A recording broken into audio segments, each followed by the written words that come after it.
the guy took a cheap shot and hit him in the balls, and I was real proud of Juwan for not losing his mind out there and get him to the sideline. And TV gonna tell you what happened, man. I was just responding to me some childish behavior. That's all it was. He wanted to do a little dirty stuff, so it is what it is. Shedeur will start this week. Obviously, number one job of a quarterback is to win. So excited to get that first win under his belt. And then next thing is improvement, and that's what young players do.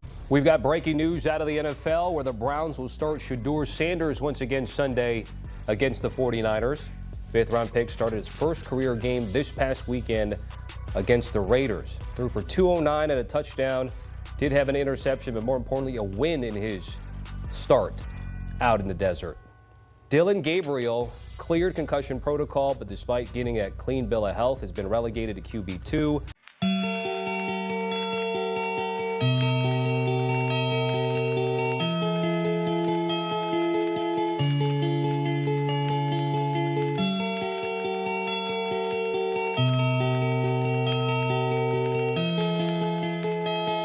Good play by Williams, who was very funny in our meeting last night.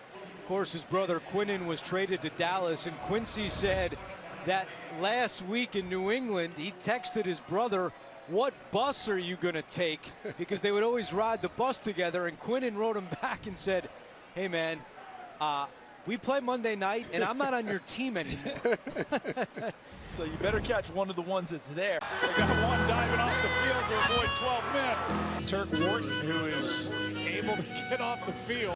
The Ravens have always played so well during the regular season and flamed out in the postseason. And so maybe this is the reverse of that. They haven't been great in the regular season this year. And even today, Lamar Jackson wasn't great today. And I don't know if it's because he can't run and he's limited and he's not doing the same type of things he normally does. But at some point, he's going to get all the way back. Their defensive players are coming back. They're all getting back on the field. And the Ravens, when they get in, and I still think they're going to win the division, when they get in, they're going to be one of those teams that nobody wants to play. J.J. McCarthy is a problem. I mean, let's be real. Nobody says it. Nobody has said it. I've continued to say it. The Vikings have a J.J. McCarthy problem. You know, all we ever heard was, oh, Kevin O'Connell, he can fix everybody. He fix anybody who goes through there. He fixed Sam Darnold. Look at Daniel Jones now. He fixed him even as a backup. He can fix everybody. He's not fixing his own damn quarterback, is he? He's a problem right now. And if you can't if Kevin O'Connell and his staff can't fix J.J. McCarthy, they have a major problem. A lot of discussion about this being the first team with a winning record that you faced in a long time. What do you think you showed to yourselves and maybe some people with the way you guys played? Yeah, we understand that we can't control who's on our schedule, and so we go out there and we play the games. And yeah, this is the first team with so-called a winning record, but we played some great defenses, some great defensive players throughout these past weeks, and so we got to keep growing, we got to keep going, and it was a great win for us. No cost return, so he touched the ball, so I'm able to do whatever. When they started doing like safety and saying all that, I was like, uh-oh. He ran back into the end zone, and it's a safety. There is no safety on the play. It's a first touch, so the ball goes back to where the ball was possessed on the first touch. It'll be 1st and 10 for Jacksonville. I was like, did I do something wrong? But it was a no-cost return. Pretty much it's free game at that point. And try to, like you said, try to make a play. I mean, it doesn't matter what happens. So I was down wherever he touched it. Kansas City all season long. His punt, pops it up, tosses his helmet, and the kick is good. Kansas City survives, and they are still in the mix in the AFC.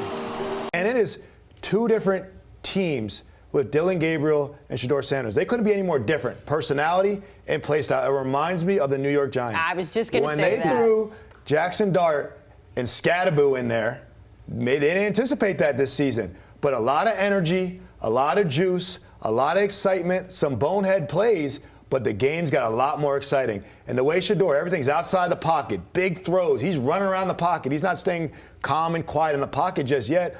They couldn't get Dillon Gabriel to throw the ball downfield. it does almost look like he wasn't trying to throw the ball downfield. It seems like Shedeur is much more likely to push the ball downfield, and we know it's going to lead to a lot of good and some bad, but it's definitely way more chances to win the game if Shedeur's behind the center from what I see. I'm a rookie, undrafted, so I'm the bottom of the bottom. I'm from Camden, New Jersey, so my life been up and down my whole life. So getting knocked down wasn't pretty much nothing, but it was more about getting back up. You get knocked down once, twice, you find yourself on the ground. What's going for you?